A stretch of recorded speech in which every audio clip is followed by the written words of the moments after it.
UPSC भवन में जाना ही बहुत प्राउड मोमेंट था मेरे लिए, क्योंकि इस जर्नी में सबका एक गोल होता है कि वो वहाँ तक पहुँचे। फिर मेरी मम्मा ने मेरे पापा को कॉल करके रिज़ल्ट के बारे में बताया फ़ोन पे, so he was also very happy. तो बहुत ही अच्छा मोमेंट था जो मतलब वर्ड्स में बताया नहीं जा सकता, but it was very emotional. और जहाँ तक आपने बात की कि इस जर्नी में मेंटल स्ट्रेस होता है, तो डेफ़िनेटली ये एक बहुत बड़ी प्रॉब्लम है। तो इसके लिए मैंने बेसिकली जिम ज्वाइन किया था। तो मेरे को जब भी फ्री टाइम मिलता था तो मैं जिम करता था। दिल्ली में भी था जब, तब भी जिम करता था।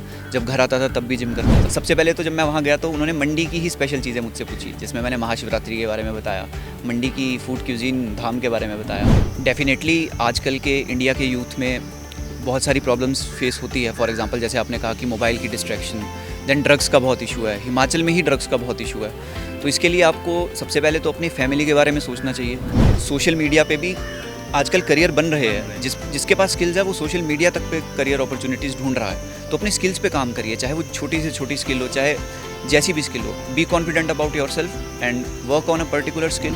जो इन्होंने बताया ना कि आप कमाई भी कर सकते हैं सोशल मीडिया से, उसका मतलब ये नहीं कि आप फूहड़ डांस और फूहड़ रील बना के आप फेमस होने की कोशिश करें। वैसे भी हो रहे हैं, लेकिन उनको लोग इसलिए देखते हैं क्योंकि क्रिंज भी आजकल देखा जाता है। वो सोचते हैं कि ये कितना गंदा कंटेंट हो सकता है किसी का, इसलिए भी लोग देखते हैं। और वो सोचते हैं व्यूज़ बढ़ रहे हैं, पैसा आ रहा है, ठीक है। लेकिन टैलेंट भाई, अगर डांस करना चाहते हैं, आप रील्स बनाना चाहते हो, तो अच्छे डांसर बनिए। नाटक टाइप का कुछ बनाना चाहते हैं तो आप अच्छे उसमें अपने एक्टिंग स्किल्स दिखाइए, डायरेक्शनल स्किल्स दिखाइए, उसमें वो भी अच्छा ऑप्शन है। बाकी देखिए, सरकारी जॉब्स तो हमको पता ही है लिमिटेड हैं आज की डेट में, परंतु सरकारी जॉब से इतर भी अगर आप देखें, बहुत कुछ आप दुनिया में कर सकते हैं। छोटी से मैं अगर आपको बात बताऊं, अगर आप बिजली का काम जानते हैं ना, अगर आपने ITI से भी कोर्स किया होगा बिजली का, और किसी के साथ आप लग जाते हैं घर की वायरिंग करने के लिए, जो नया घर बनते हैं ना उसमें वायरिंग करनी होती है, आप सोचिए आप कितना कमा सकते हैं, आप इमेजिन नहीं कर सकते हैं। तो AC रिपेयर का काम भी करेंगे तो एक AC की सर्विस का बंदा 1000 रुपये ले लेता है। मैंने अभी कुछ दिन पहले करवाई थी, 1000 रुपीज़ एक AC की सर्विस का। तो दिन में अगर वो 5 सर्विस भी करेंगे ना, 5000 एक दिन के, महीने की कमाई कहाँ गई। बहुत स्पेशल इंटरव्यू आज हम करने जा रहे हैं वैभव ठाकुर के साथ। क्या किया वैभव ठाकुर ने भाई, इन्होंने अभी हाल ही में CAPF यानी UPSC CAPF की एग्ज़ाम को क्रैक किया है। सेंट्रल आर्म पुलिस फोर्सेस के एग्ज़ाम को क्रैक किया है। ऐसे वैसे क्रैक नहीं किया है। 1 लाख से ज़्यादा जो अभ्यर्थी जिस एग्ज़ाम को देने बैठे थे, उसमें से इनका 21वां रैंक आया ऑल ओवर इंडिया। इनका 21st रैंक है। टोटल पोजीशंस थी 516 पद के लिए एग्ज़ाम हुआ था, जिसमें से जनरल कैटेगरी के लिए 216 थी। तो आप सोचिए, इतने कॉम्पिटिटिव एग्ज़ाम में ये 21st रैंक लेकर आए पूरे। ना सिर्फ इनके जो पिता हैं सुरेंद्र ठाकुर, इनकी माता हैं भारती, उनके लिए गर्व का क्षण है, बल्कि उस स्कूल के लिए भी ये प्राउड मोमेंट है। DAV जहाँ से आप पढ़े हैं, उस कॉलेज के लिए भी, SD कॉलेज चंडीगढ़, वहाँ जहाँ से इन्होंने BSc की है, उसके लिए भी गर्व का क्षण है कि इन्होंने इतनी प्रतिष्ठित एग्ज़ाम को क्रैक किया है। और अब ये असिस्टेंट कमांडेंट बनेंगे CISF central industrial security force में, ऑफिसर रैंक में चले गए। और वहाँ से इनका जो फ्यूचर है वो हम उम्मीद करते हैं बहुत अच्छा ग्रो करे, ऐसे ही शाइन करता रहे जैसे आप कभी शाइन कर रहे हैं आप। बाकी देखिए, मैंने छोटा सा इंट्रो तो इनका दे ही दिया। AIR 21st का मतलब ये है कि इन्हें अपनी चॉइस का जो फोर्स है, जैसे कि पैरामिलिट्री में आपको पता है CISF होती है, CRPF होती है, BSF होती है, तो इन्हें मौका मिला कि अपनी चॉइस की फ़ोर्स को लेने का। तो इन्होंने मुझे बताया था कि मैं CISF को ही चुनूँगा, और इस साल के एंड तक ट्रेनिंग आपकी शुरू हो जाएगी, है ना। वैभव, सबसे पहले तो हमारी पूरी टीम की तरफ से आपको बहुत बहुत शुभकामनाएं। और एक और बात भाई, सरका घाट से हैं तो अभी 2 सरका घाट वाले बैठ गए हैं फिर से। और सरका घाट से एक और आपने बताया ना, एक और भी हैं, क्या नाम है उनका? तनिष्क ठाकुर। उनका भी उन्होंने भी इस एग्ज़ाम को क्रैक किया। तो तनिष्क ठाकुर और उनकी भी पूरी फैमिली को हमारी तरफ से बहुत बहुत शुभकामनाएं उनके फ्यूचर के लिए। हाँ, तो वैभव, पहला सवाल तो मेरा यही रहेगा कि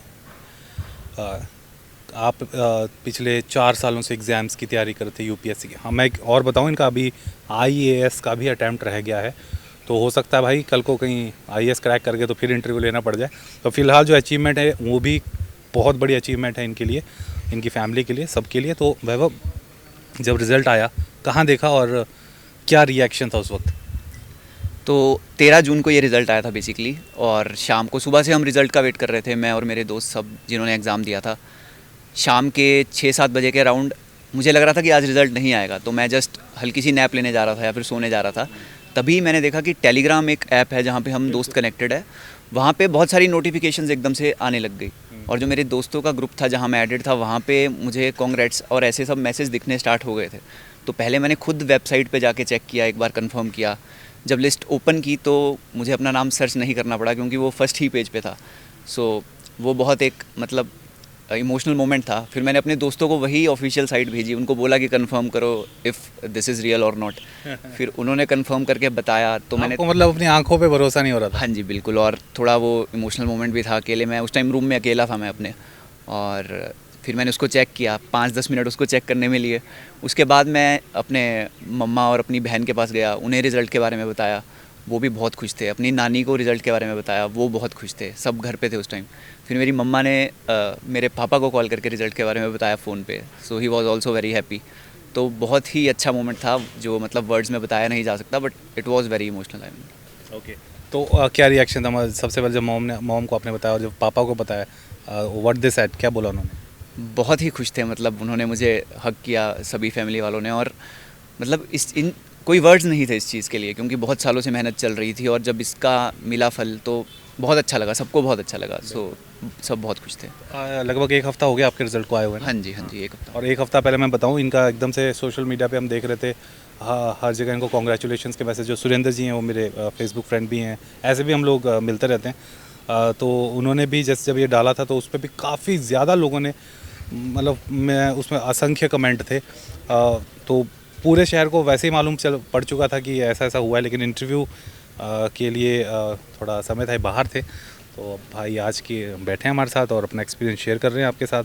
तो नो डाउट है, इतनी मेहनत करने के बाद जब आप इतना अच्छा रिज़ल्ट मिलता है, मेहनत का फल मिलता है, तो सभी के लिए इमोशनल मोमेंट भी होता है। आपके लिए भी रहा, जैसे आपने बताया, और पूरे परिवार के लिए भी रहा।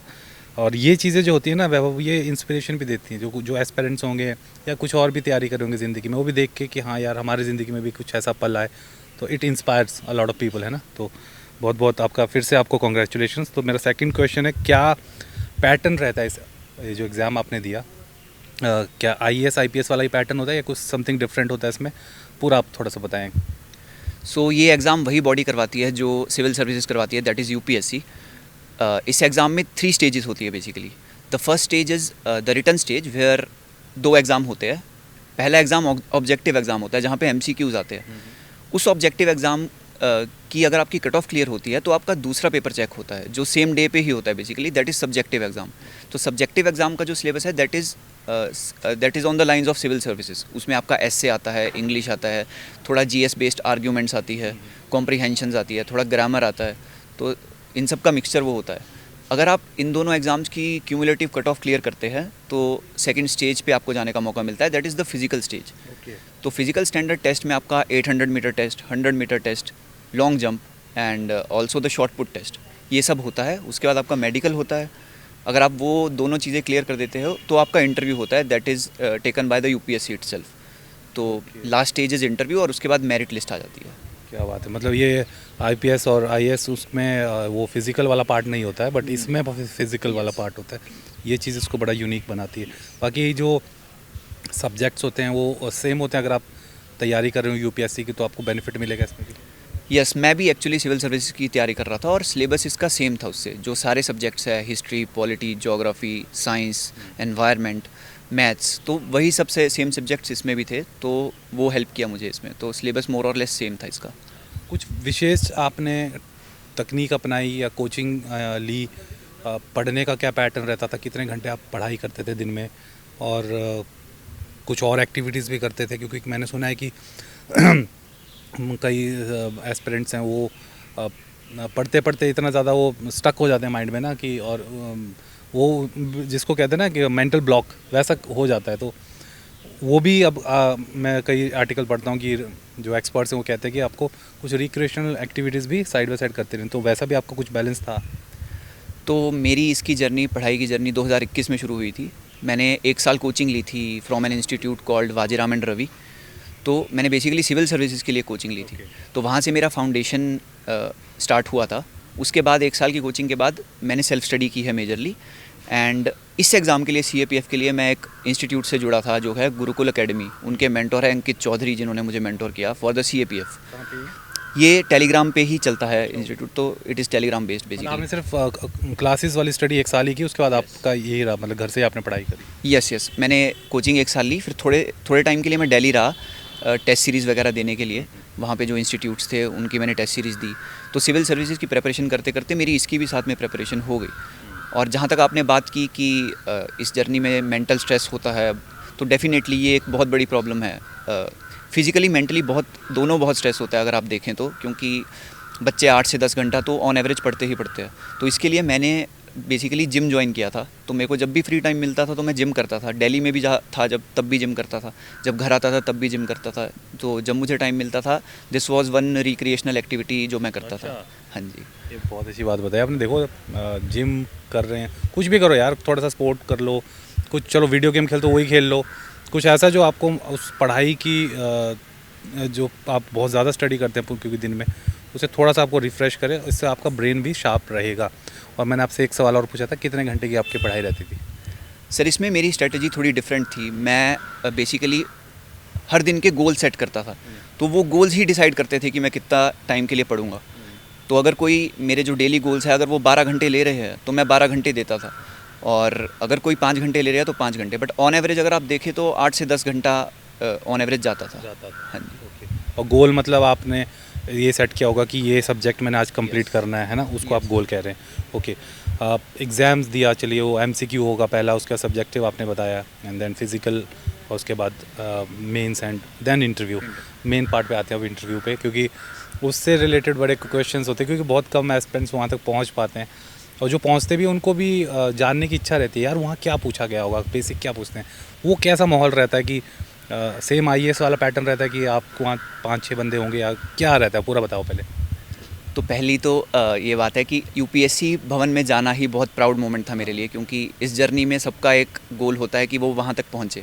और इसका जो इंटरव्यू बेसिकली होता है वो वही सेम ऑफिसर्स लेते हैं जो IAS का लेते हैं, तो सेम ही पैटर्न होता है, सेम ही 4 ऑफिसर्स वहाँ बैठे होते हैं। तो जब मैं वहाँ गया तो बहुत ही अच्छी फीलिंग थी वो। और जब एक बोर्ड अलॉट हुआ था मुझे, तो उसमें 4 मेंबर्स थे बेसिकली, तो वहाँ पे जो क्वेश्चन आंसर्स होते हैं basically that is more of a conversation. जैसे हम अभी बातचीत कर रहे हैं तो वो कन्वर्सेशन लाइंस पे ज़्यादा होती है। उन्होंने मेरे ओपिनियन मुझसे पूछे चीज़ों पे, कुछ चीज़ों पे। फॉर एग्जांपल सबसे पहले तो जब मैं वहाँ गया तो उन्होंने मंडी की ही स्पेशल चीज़ें मुझसे पूछी, जिसमें मैंने महाशिवरात्रि के बारे में बताया, मंडी की फूड क्यूजीन धाम के बारे में बताया, और छोटी काशी मंडी को क्यों बोलते हैं इस बारे में बताया। देन फिर वो थोड़ा इंटरनेशनल रिलेशंस पे चले गए। फॉर एग्जांपल WHO से डोनाल्ड ट्रंप ने विड्रॉ किया तो उससे क्या इम्पैक्ट आएगा, तो that was more of a conversation.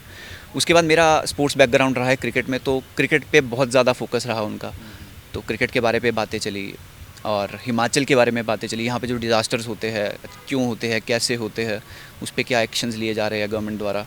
तो it was more like a conversation, and as such कोई बहुत कॉर्डियल बोर्ड होता है वहाँ पे। बहुत मतलब ऐसे कोई टेक्निकल टफ क्वेश्चन नहीं पूछे? नहीं, कोई टेक्निकल क्वेश्चंस नहीं, वो बेसिकली आपकी पर्सनैलिटी जज करते हैं, क्योंकि नॉलेज आपकी ऑलरेडी रिटन पार्ट में जज हो चुकी है।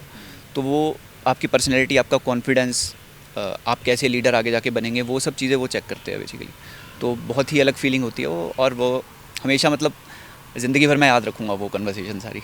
कोई स्पेशल आपको कुछ बात उसमें याद हो, या कोई फ़नी कुछ पार्ट हो इंटरव्यू का?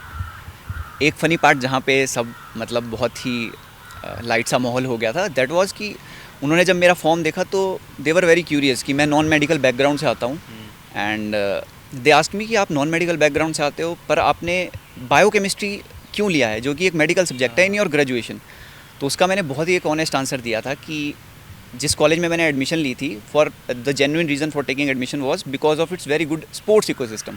सो उन्हें बहुत ही अच्छा लगा वो सुन के कि ये बहुत ही जेन्युइन बात कह रहा है। और मैंने कहा कि बायोकेमिस्ट्री मुझे मेरी काउंसलिंग जो मेरे मार्क्स थे 12th में उस हिसाब से मिल रहा था, तो मैंने ले लिया। तो मैंने उसमें कोई झूठ नहीं बोला, स्पोर्ट्स की वजह से था तो मैंने एडमिशन ले ली। तो वहाँ पे बहुत ही अच्छा माहौल हो गया था, उन्होंने हंसते खेलते उसको एक्सेप्ट भी किया। तो बहुत ही मतलब अच्छा इंटरव्यू गया था वो। कितना ड्यूरेशन का था इंटरव्यू आपका? 20 to 22 मिनट्स वो चला था। हाँ जी। और सबका एक दिन में ही हो जाता है? नहीं सर, ये जो इंटरव्यू की प्रोसेस है बेसिकली 2 महीने चलती है। तो अच्छा, ओके। क्योंकि इंटरव्यू में कितने सिलेक्ट हुए? 1300 1500 अराउंड। 1500। हाँ जी। तो वो डेली 70 बच्चों का इंटरव्यू होता है, तो वो थोड़ा लंबा चलता है प्रोसेस। वो पूछते भी होंगे बाकी जब आप बाहर निकलते होंगे, यार क्या पूछा क्या पूछा? हाँ जी, डेफिनेटली वो सब पूछता है, बट सबका वो डिफरेंट ही जाता है। हाँ जी, बिल्कुल। बेसिकली वहाँ पे देखो पर्सनैलिटी चेक करते कि in the end of the day आपको लोगों के बीच जाना है एक अधिकारी के रूप में। आपको आप जैसे CISF की अगर मैं बात करूँ दर्शकों, जिसमें वैभव अभी ज्वाइन करेंगे एज एन ऑफिसर, उसका काम होता है सेंट्रल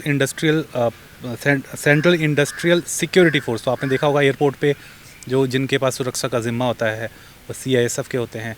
जो हमारे बड़े बड़े डैम्स हैं, हाइड्रो पावर स्टेशंस हैं जितने, चाहे पंडो डैम हो गया या पर लारजी के हो गए, जो भी हैं जितने भी डैम्स हैं देश में, उसकी सिक्योरिटी का जिम्मा CISF पे होता है।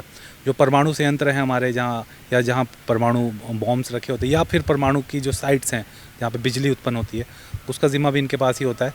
पार्लियामेंट की सिक्योरिटी इनके अंडर होती है। ऐसे बड़े बड़े भवन अगर बहुत ही जैसे ताजमहल वगैरह के भी मेरे को लग रहा है ना, और सिक्योरिटी CISF के अंडर ही होगी। जो भी देश के हित से जुड़े हुए इंफ्रास्ट्रक्चर्स होते हैं उनकी सिक्योरिटी का जिम्मा CISF के पास होता है। तो ये काम है CISF का। अच्छा, ये सब तो हो गया। बाकी क्या मैसेज देना चाहेंगे वैभव यूथ को? आज के हम देख रहे हैं बहुत डिस्ट्रैक्शंस हो गई हैं, नशे की तरफ बहुत ज़्यादा जा रहे हैं, है ना, और मोबाइल का नशा भी बहुत कर रहे हैं, रील्स स्क्रॉल करते रहते हैं पूरा का पूरा दिन। What message you want to convey them? Definitely आजकल के इंडिया के यूथ में बहुत सारी प्रॉब्लम्स फेस होती है। फॉर एग्जांपल जैसे आपने कहा कि मोबाइल की डिस्ट्रैक्शन, देन ड्रग्स का बहुत इशू है। हिमाचल में ही ड्रग्स का बहुत इशू है। तो इसके लिए आपको सबसे पहले तो अपनी फैमिली के बारे में सोचना चाहिए कि आपकी फैमिली को कैसे खुश रखना है आपको। तो अपने फैमिली के बारे में सोचिए और उस हिसाब से स्टेप्स लेते जाइए अपनी ज़िंदगी में। इन सब चीज़ों से दूर रहिए। आपके जो भी गोल्स है, अपने पहले तो प्लान्स क्लियर करिए, आपकी लाइफ का विज़न क्या है। अगर वो विज़न क्लियर है तो कोई चांस नहीं है कि आप इन सब चीज़ों की तरफ बढ़ेंगे। एंड आजकल का जो यूथ है, आजकल की जो डिमांड्स है, आप देख रहे हैं कि जो एम्प्लॉयमेंट अपॉर्चुनिटीज़ है बहुत डाइवर्स होती जा रही है। तो इसमें स्किल्स डेवलप करना बहुत ज़रूरी है, चाहे वो किसी भी तरह की स्किल हो। आप देख सकते हैं कि बच्चे सोशल मीडिया पे भी आजकल करियर बन रहे हैं। जिसके पास स्किल्स है वो सोशल मीडिया तक पे करियर अपॉर्चुनिटीज़ ढूंढ रहा है। तो अपने स्किल्स पे काम करिए, चाहे वो छोटी से छोटी स्किल हो, चाहे जैसी भी स्किल हो। Be confident about your self and work on a particular skill, और बस कॉन्फिडेंस के साथ उसकी तरफ बढ़ते जाइए। और फिज़िकली थोड़ा फिट रहिए, मेंटली थोड़ा फिट रहिए। मेंटल फिटनेस बहुत ज़रूरी है आजकल के ज़माने में। तो उसके लिए सब अलग अलग तरीके अपनाते हैं। आप फिटनेस की तरफ जाइए, स्पोर्ट्स की तरफ जाइए, मेडिटेशन, योगा, बहुत सारे तरीके हैं। तो इन सब चीज़ों का ध्यान रखिए। बाकी सब अपने भैया की फैमिली की खुशी के बारे में सोचिए और करते जाइए बस। और जो इन्होंने बताया ना कि आप कमाई भी कर सकते हैं सोशल मीडिया से, उसका मतलब ये नहीं कि आप फूहड़ डांस और फूहड़ रील बना के आप फेमस होने की कोशिश करें। वैसे भी हो रहे हैं, लेकिन उनको लोग इसलिए देखते हैं क्योंकि क्रिंज भी आजकल देखा जाता है। वो सोचते हैं कि ये कितना गंदा कंटेंट हो सकता है किसी का, इसलिए भी लोग देखते हैं। और वो सोचते हैं व्यूज़ बढ़ रहे हैं, पैसा आ रहा है, ठीक है। लेकिन टैलेंट भाई, अगर डांस करना चाहते हैं आप, रील्स बनाना चाहते हो, तो अच्छे डांसर बनिए, कोचिंग एड में ज्वाइन कीजिए। अगर आप कुछ नाटक टाइप का कुछ बनाना चाहते हैं तो आप अच्छे उसमें अपने एक्टिंग स्किल्स दिखाइए, डायरेक्शनल स्किल्स दिखाइए, उसमें वो भी अच्छा ऑप्शन है। बाकी देखिए, सरकारी जॉब्स तो हमको पता ही है लिमिटेड हैं आज की डेट में। अब तो मुझे पता है कि काफ़ी सारा यूथ उसके लिए उसके पीछे भागता है, परंतु सरकारी जॉब से इतर भी अगर आप देखें बहुत कुछ आप दुनिया में कर सकते हैं। छोटी से मैं अगर आपको बात बताऊं, अगर आप बिजली का काम जानते हैं ना, अगर आपने ITI से भी कोर्स किया होगा बिजली का, और किसी के साथ आप लग जाते हैं घर की वायरिंग करने के लिए, जो नया घर बनते हैं ना उसमें वायरिंग करनी होती है, आप सोचिए आप कितना कमा सकते हैं, आप इमेजिन नहीं कर सकते हैं। तो बहुत कुछ है। आप AC रिपेयर का काम भी करेंगे तो एक AC की सर्विस का बंदा 1000 रुपये ले लेता है। मैंने अभी कुछ दिन पहले करवाई थी, 1000 रुपीज़ एक AC की सर्विस का। तो दिन में अगर वो 5 सर्विस भी करेंगे ना, 5000 एक दिन के, महीने की कमाई कहाँ गई? कहने का मतलब है बहुत कुछ आप कर सकते हैं ज़िंदगी में, लेकिन आपकी सोच पॉजिटिव होनी चाहिए, क्रिएटिव होनी चाहिए, समाज के हित में होनी चाहिए, आपके परिवार के हित में होनी चाहिए, और सबसे बड़ी बात आपके अपने शरीर के हित में, आपकी अपनी ग्रोथ के हित में होनी चाहिए। वैभव जैसे जो स्टूडेंट्स हैं, जो एस्पिरेंट्स हैं, वो एग्जाम्पल है हमारी सोसाइटी में कि कैसे अगर आप एकाग्रता, देखिए 4 साल से तैयारी कर रहे थे, कहीं भी डगमगाए नहीं। अभी मेरे को भी बात कर रहे थे हम लोग कैमरे के पीछे, तो बोल रहे थे कि ये मेरा लास्ट अटेम्प्ट था सर, और अगर मैं नहीं होता इसमें तो मैं कुछ और देखता। तो देखिए ये वो जज्बा होता है कि कभी रुकना नहीं है। और देखिए लास्ट उसमें एक हो ही गए, और इतनी अच्छी पोजीशन पे, और इतना अच्छा रैंक इनका आया, all India rank 21 UPSC CPF में। तो ये एक पॉजिटिव सा एक नोट है जिस पे मैं आपको ये इंटरव्यू क्लोज करना चाहता हूँ। और ज़्यादा से ज़्यादा शेयर कीजिए इस वीडियो को, क्योंकि ऐसी वीडियोज़ फैलनी चाहिए समाज में, ऐसी इंस्पिरेशंस फैलते रहने चाहिए। वैभव, आपको हमारी पूरी टीम की तरफ से एक बार फिर से बहुत बहुत शुभकामनाएं। और अब आपकी खबर हम तब लगाएंगे जब आप वो कंधे पे सितारे लगा के जब आपकी वो फ़ोटो होगी ना, उस दिन हम आपकी फिर न्यूज़ लगाएंगे ताकि और इंस्पिरेशन लोगों को मिले। बहुत बहुत शुक्रिया आपका। Thank you so much. Facebook पर पोल स्टार हिमाचल का पेज लाइक करें और यूट्यूब पर हमारा चैनल सब्सक्राइब करना ना भूलें।